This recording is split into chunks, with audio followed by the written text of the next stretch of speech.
Welcome to the Asian American Business Development Center's Outstanding 50 Asian Americans in Business Awards Conference events. I welcome any of you to try that as well, to practice anytime. This is actually the first ever conference event for this part of what they do. As many of you know, they've been honoring the Outstanding 50 Asian Americans in Business for 20 years. This is the 20th anniversary of that event, and we'll talk a little bit more about that in a second, but it's the first time that they've brought everyone together. We're bringing you together for this conference event to tackle some of the tough topics that are facing our community right now. So welcome. I know some of you are making your way in. There's refreshments that are going to be out there throughout the day, and welcome to this event. It's so nice to see you in person. To see the tops of your faces anyway. I can kind of see you. How many of you, when you signed up for this, thought, or when you registered, or your employer registered, thought, this is going to be canceled? This is going to be on Zoom. There's no way. Like, this is, John asked me to do this. I've been doing these for many years for them, and I was like, sure, I'll do it. There's no way this is happening. But here we are. We are not in Zoom. We are in real life. I really thought I was going to be home in my slippers, and full disclosure, I left my shoes at home. Thank you to Anne Godshall from the Asia Society who let me borrow these shoes. So embarrassing, but I wanted to share that with you because clearly I've been used to working at home. But yeah, we're here, and how many of you will have registered for the gala event tonight? Okay, many of you, and some of you I know are being honored there tonight, and did you see all the photos from them? Oh, yes, I know. To the honorees, past and present. Can you raise your hand if you're an honoree this year? Yeah.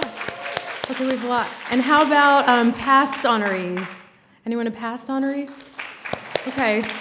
And all the rest of us are future honorees. Yes. We haven't gotten it yet, but we will. I'm right there with you. Did you all see the Met Gala photos yes, okay, so I'm excited to see what people wear tonight. This gala is just much better, like forget about that one. This is the one that matters. The Outstanding 50 Asian Americans in Business. Oh, that's a mouthful. I'm excited to see all of you. We are here, as I said, to tackle some of the tough topics for our community, and we're here in the beautiful Asia Society and Museum, which is open. Have any of you seen the exhibits here or been here? There's a new exhibit I just learned about. It's on Persian modern art, and the store is open today. I also learned we get a 10% discount to the store, which everyone loves discounts, but Asians, we love our discounts. Yes. 10% off. And I also just wanted to say that we're standing here today this museum is located, we're in Manhattan in the ancestral Lenape homelands, which I give that land acknowledgement to honor both our past and our present.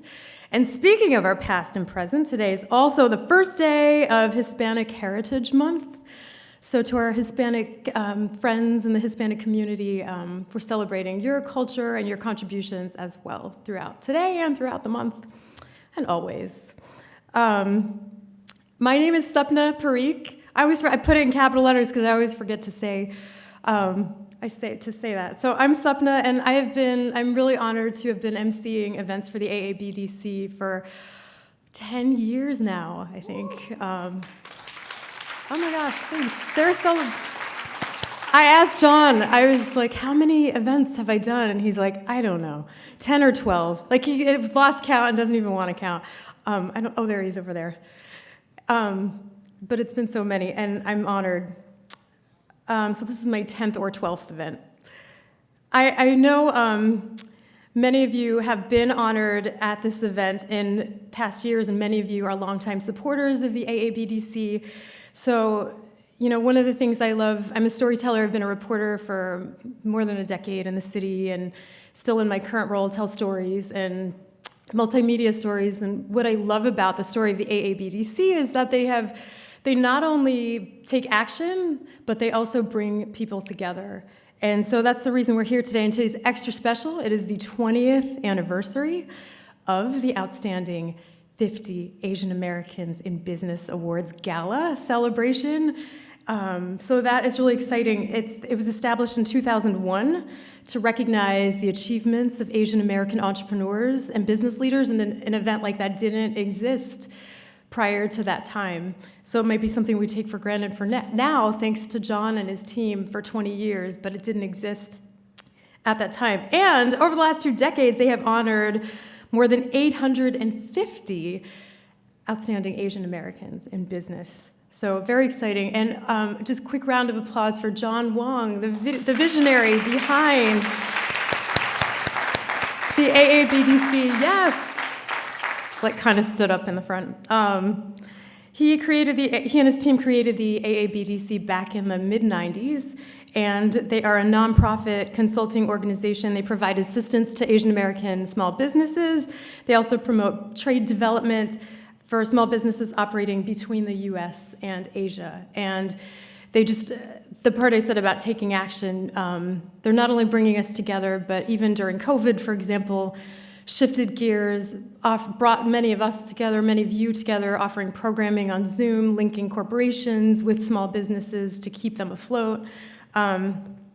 So yeah, thank you for all the great work that they're doing, and I'm really excited to be here with you. All right, are you getting excited? Okay, here's what's up for today. We have not one, but we have 2 keynote addresses today. And we have 3 really great panels for you. We will be talking about cultivating a new generation of Asian American leaders. We're also going to talk about achieving parity for Asian Americans in the C-suites and boardrooms. That's a topic we've been talking about for a long time.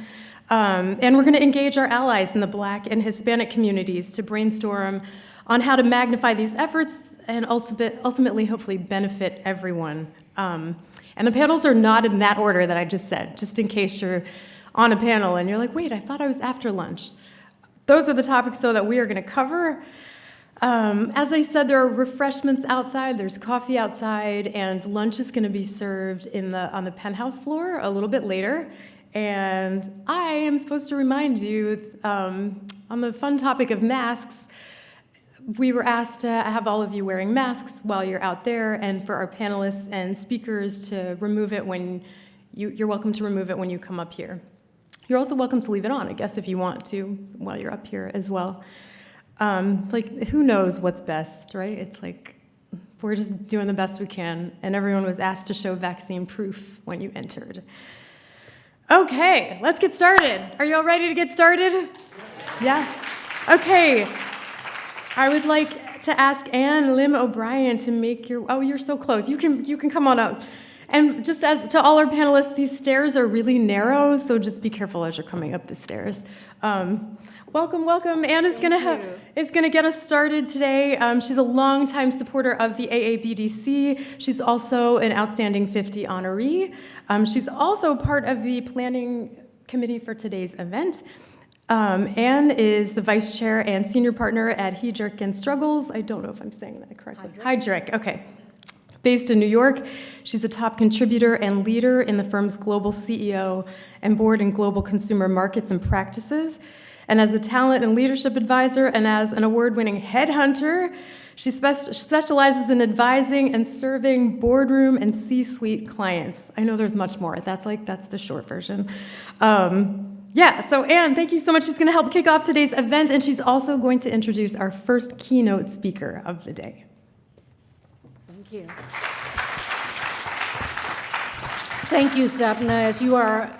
As you are going on your flats, I'm actually lowering this because I'm that short. So, well, first of all, Anne Lim O'Brien at Heidrick and Struggles. Hello, everyone. It's really, really wonderful, and a good morning to you. It's wonderful to be here because 2.5 years ago, and Sapna, I have to correct you, I'm not a long-time supporter, but I'm a fast-moving supporter of the AABDC because 2.5 years ago, I was an honoree, and one of my nominees today, who is receiving this award, said to me, and she said, I know you're naturally introverted, I know you're private, I know this, you don't want to make a big deal, but make a big deal, because this is not about you only, it's about everyone around you and after you. So thank you, Joanna Lau, if you're out there.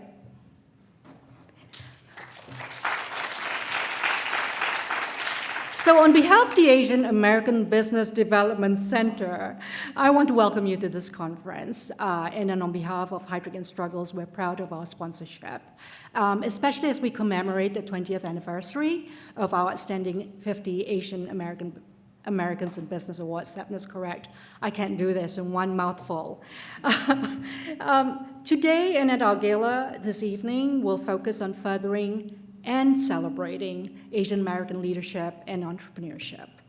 And if there's one thing that I would love for you to take away today, I hope is the idea that recognizing and celebrating role models of the Asian American Pacific Islander, AAPI, community must go beyond today's panels. It must go beyond tonight's gala. We owe a debt of responsibility for having been awarded and honored to the generation after us. Being here and being recognized is a symbol for generations before and after us. And as I think back, the 2 years ago when I was first nominated, it really is one thing that struck me. And a good partner of mine who could not be here, he said something which struck me too. And he said, "You cannot be what you cannot see." And I've really kind of held on to that to encourage me post Joanna's admonitions. So Asian Americans aren't always able to see people like themselves in leadership roles. And in my line of work at Heidrick and Struggles, we see the gap and the opportunity to have more AAPIs come up and become leaders, step up and become leaders. And we are committed to closing that gap.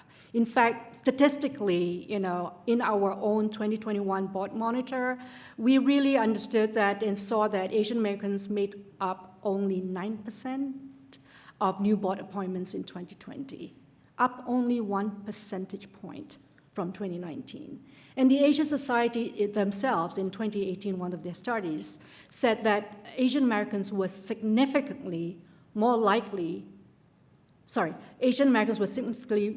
than non-Asians to report a shortage of role models and executives and board directors at the companies with similar cultural backgrounds. So as I'm sure you can see, this is a passion topic for me, and I'm proud that our firm, Heidrick and Struggles, our commitment matches our delivery. We have some of our partners here today, and I must point out that one of the Pinnacle awardees, Krishnan Rajagopalan, is our CEO. Very proud of you, Krishnan. And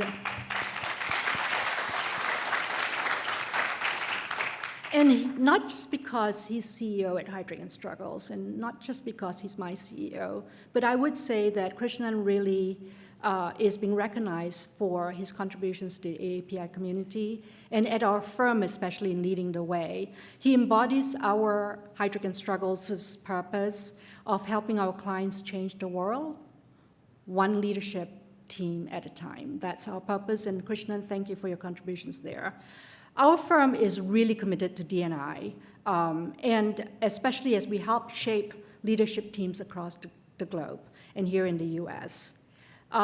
D&I is embedded in everything we do at Heidrick and Struggles, and I know that we have actually gone ahead to proactively recruit, develop, and work to retain our diverse talent across all levels of our firm. It is definitely beyond politically or socially responsible goals for our firm. It is also the business imperative and our goal to become the most diverse and inclusive leadership advisory firm in our industry. We owe it to you. We owe it to the D&I community. We were the first such firm to pledge that on an annual basis, at least half of its cumulative slate of initial board candidates presented to clients will be diverse. And we've made a lot of progress. In fact, as of June this year, our overall US diverse placements were tracking above 52%. And at the board level, I know many of you know us here, at 73% of our board placements in the US were diverse. And that figure was 66% globally. So I'm proud to be standing up here to share this news with you, But again, I think our work is still cut out for us in the AAPI community. So in April last year, and I know Lyndon, you're here, and Jamie, you're here. In April of last year, we launched our DE&I practice as a formal practice, where we bring together all our consultants' expertise in recruiting and developing top diverse talent. Together with our in-depth experience in creating inclusive leadership teams and workplace cultures to help clients and organizations deliver demonstrable change and accelerate performance, especially in times of crisis like we just went through in the last, or we're still going through with COVID, and for the future. We're starting to see progress here as a whole. Leaders and organizations are taking more decisive and thoughtful approaches to building diverse representation, succession planning, diverse talent development, and inclusive culture building. And the fact that ESG has become a hot topic in the boardroom has really helped put the focus on DE&I. And this is our time, I think, to really make the mark in the boardrooms and as well as executive leadership teams. So I hope that all of you, like me, will walk away from today inspired to do more, to give your time to members of the community, to connect and collaborate with members of the community and with others. And perhaps most importantly, to celebrate the community so future leaders can see what they have as possibility and opportunity to be. So seeing and being is so much of our experience. And so, because today, it's not just about us here in this room.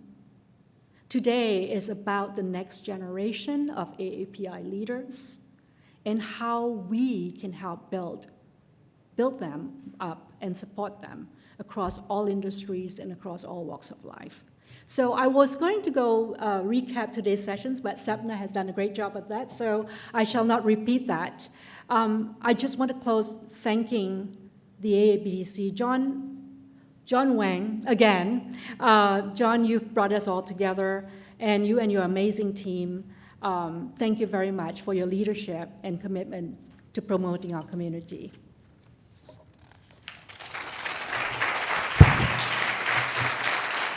And that's part one.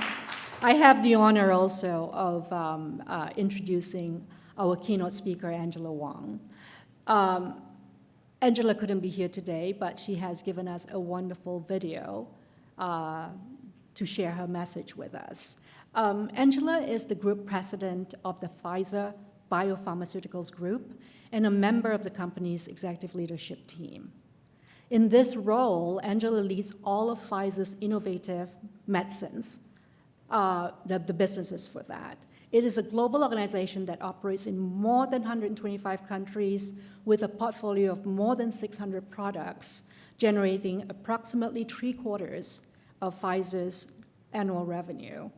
It encompasses 6 global businesses: oncology, inflammation, and immunology, can't pronounce, rare diseases, vaccines, internal medicine, and the hospital business, and also the emerging markets group. So it is great to have Angela share her message with us. She also currently sits on the European Federation of Pharmaceutical Industries and Associations board.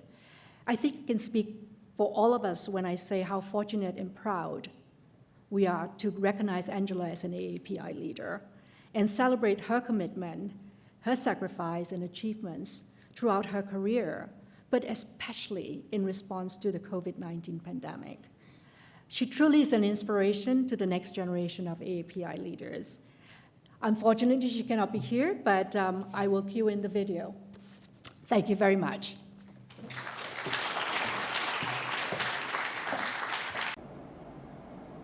Good morning, everyone.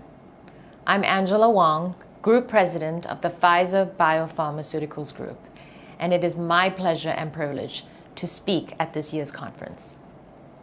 I'm sorry that I can't be with you in person, but I am with you in spirit and proud to celebrate the 20th anniversary of such a prestigious award that elevates and celebrates Asian American Leadership in Business.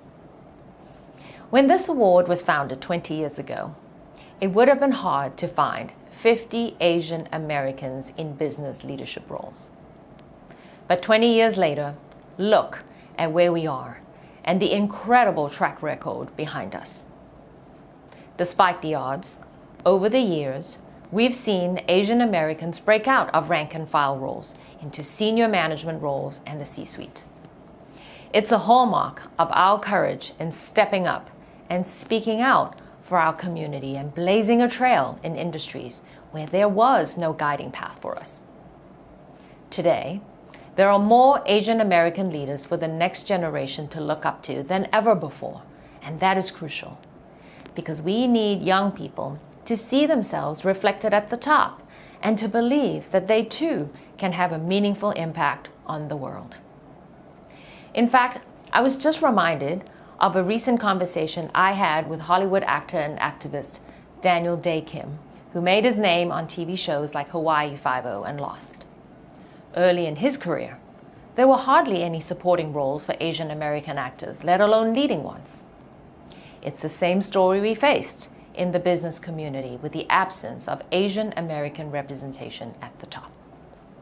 We've all faced stereotypes about Asian Americans as hardworking people who can deliver excellent work, but maybe don't possess the qualities of leadership.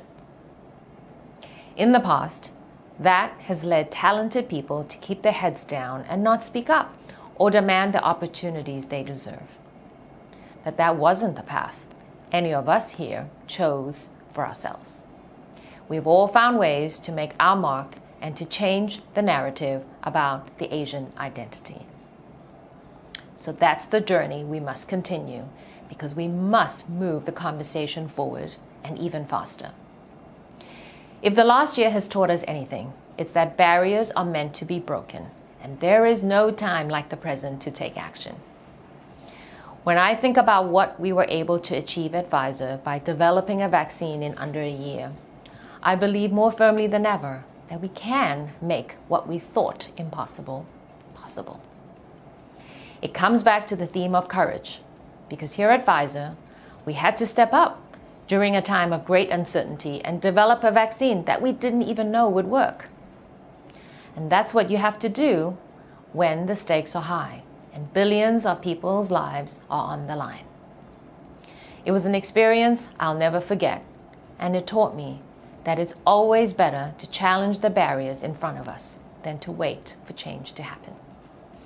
Just imagine what all of us could do together if we applied that breakthrough mindset to shattering the bamboo ceiling. As business leaders, we have to focus on effecting real change that puts diversity and representation front and center. And it's not enough just to talk about it. We have to set tangible goals for progress, hold ourselves accountable to those, in the same way that we mobilize resources to achieve business targets. At Pfizer, equity is one of 4 values that underpin our culture, and we bring it to life in many ways, from addressing disparities in healthcare to increasing minority representation at senior levels of our company. We also invest in employee resource groups, such as our Global Asian Alliance, which offers not only development and networking opportunities, but celebrates the rich cultural heritage of the Pan-Asian community. That's something people often forget about Asian Americans, that we're not a uniform group, but encompass many different traditions and histories. And the more we can celebrate that diversity and our unique stories as individuals, the more we can widen society's aperture on the Asian American community and build a deeper and more nuanced understanding of who we are. So I want to wrap up by praising the work of organizations like the Asian American Business Development Center to create recognition opportunities like the Outstanding 50 Award, which help Asian Americans gain visibility and influence in the business world. When I had the honor of receiving the Outstanding 50 Award in 2017, it also inspired me to look for ways to lift others up in their careers, which is a big passion of mine. It has taken all of us courage and excellence to get where we are today, and the path is not easy. But now we have the power to pay it forward and create opportunities for talented young people early in their careers. So as we celebrate this 20th anniversary, let us look ahead to 20 years from today and imagine how we can grow and support the next generation of outstanding Asian Americans in business. Thank you, and I hope you have a wonderful celebration.